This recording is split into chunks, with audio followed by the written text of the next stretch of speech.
Here's an episode of How to Analyse Poetry from the Learning Cauldron. Today, we're going to be looking at Carol Ann Duffy's poem, Shooting Stars. Analysing poetry involves identifying and dissecting the literary techniques that the poet has used effectively to explore the theme or themes of the poem. In her poem, Shooting Stars, Carol Ann Duffy explores the themes of human suffering, war or conflict, persecution, and the importance of remembrance. The title of the poem, Shooting Stars, is deliberately ambiguous. Initially, there are positive connotations because a shooting star is a positive phenomenon and something that you can wish upon. However, it very quickly becomes clear that the meaning is far more sinister and that shooting stars literally is shooting Jews. The stars representing the star that they were forced to wear during the Second World War by the Nazi regime. In the first line, there is a first-person singular pronoun I, but also a first-person plural pronoun our. The I here shows that the poem is being told in the voice of the persona, a Jewish woman who is being held in a Nazi concentration camp, and the our gives us the feeling that there were many others suffering the same terrible fate as she. Here we have the word choice of salvage, and this means removing something valuable from an object that's about to be scrapped. In this case, the objects are actually the bodies of the Jews who are being killed by the Nazis, and the idea of the ring being more valuable than the human body is shocking again to the reader. There's also an interesting juxtaposition here of the idea of break and salvage, which are quite violent and brutal, with the idea of a wedding ring, which is a symbol of love. A list of names follows, and these are all Jewish names, traditional Jewish names: Rebecca, Rachel, Ruth, Aaron, Emmanuel, David. The fact that there are no commas between these names emphasises the fact that there were so many people killed. The list goes on and on. The idea of stars on all our brows, although the Jews were forced to wear stars, it wasn't on their brows, it was probably on their clothing. However, the idea of brows is introduced here because they were effectively shot in their foreheads. And then there's a harsh alliteration of G's, gays of men with guns. This is interesting because men appear to be the enemy here, and there's very much a feeling of a sisterhood being developed throughout the poem. Mourn for the daughters, she says. The imagery here, comparing the women to statues, is very effective. They are upright, strong, no matter what they face in this terrible place, they try to remain resilient. So it's a very effective comparison. And then the word choice of brave emphasises the courage that they exhibited. The second person voice, you here, is not addressing the reader, but rather a fellow prisoner. You would not look at me. You waited for the bullet. And then a short sentence, fell, one word, just mirroring the suddenness of the body dropping to the ground. I say remember with a capital R for emphasis, and then another remember, the repetition, driving home how important it is for us to remember these events of war and not repeat them. The word choice of appalling adds to this idea of the atrocities that were committed in concentration camps during the Second World War. And here we have an enjambment, the world forever bad, the days which make the world forever bad. And the forever bad at the start of this line makes us realise that this is never going to be escaped from. This is something that the terribleness of which will never be forgotten and should not be forgotten. And then it becomes even more sinister. The tone gets darker still. Here, another enjambment, loosened, and we wait to see what is he loosening, his belt. We wonder, is he going to beat her? But no, it's worse. If we look at the possible spoonerism of ragged gape, which could become gagged rape, we realise what this woman is then subjected to.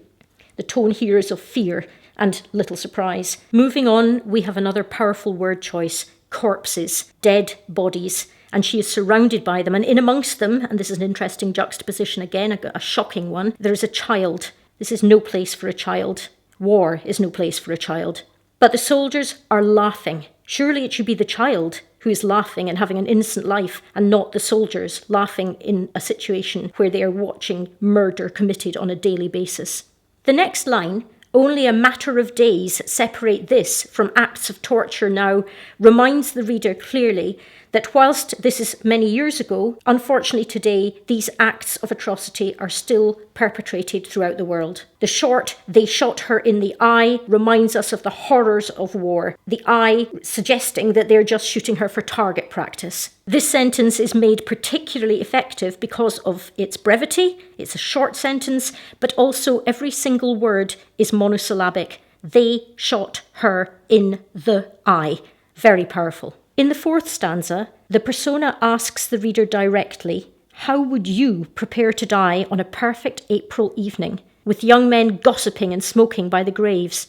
This is an incredibly effective question. For a start, it's addressing the reader directly with a second-person voice, but it's asking a question that is rhetorical because nobody could begin to answer that.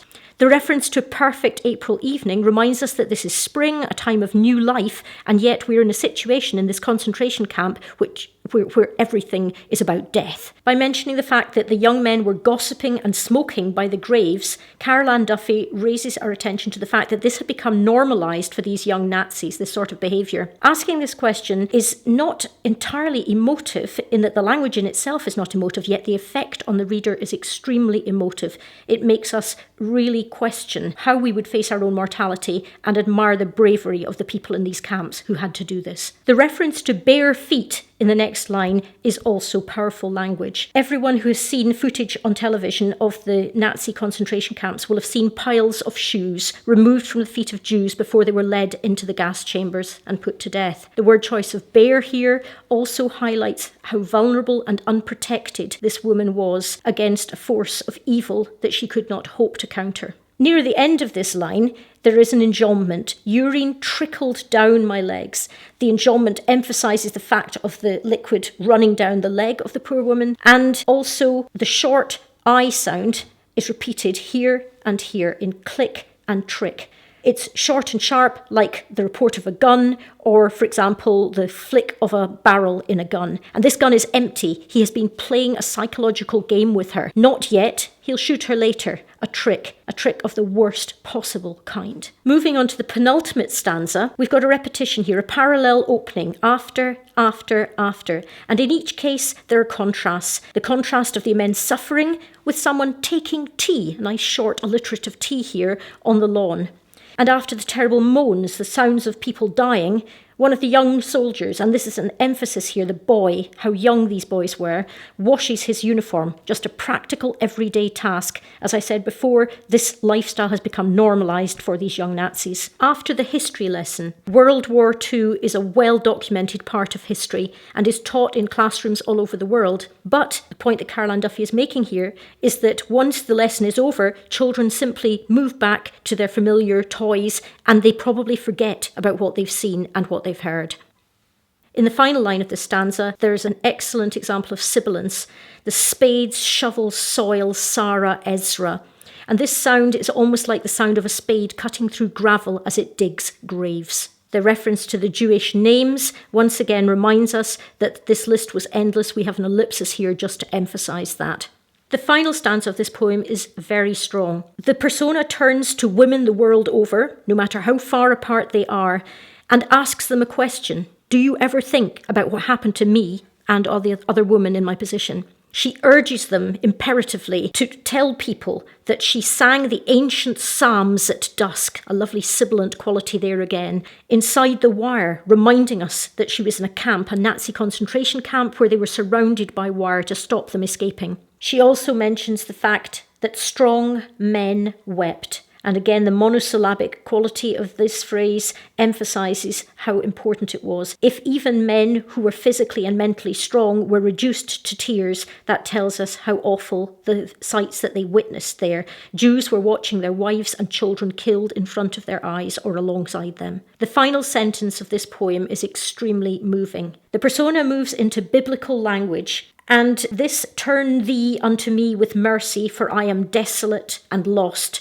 is actually a reworking of Psalm 25, verse 16, which is a prayer from King David to God, where he places his trust in God, emphasising the fact that despite everything that has happened to her and her fellow Jews, this woman still holds a strong faith. That in itself is incredibly impressive. The last few words of this poem sum up the sense of despair that runs throughout, desolate and lost, and they stand out because of the repeated S, L and T in both of them. In this poem, Carol Ann Duffy suggests that women could perhaps help stop human suffering, for which men are often responsible. It's a thought-provoking poem, and in 6 stanzas, each of 4 lines, she tells a very, very moving story, and one which would make us all think about war and conflict and human suffering. I hope that's been helpful. See you next time. If you found this or any of our other videos useful, it would be great if you could subscribe to the YouTube channel. Thanks for your support.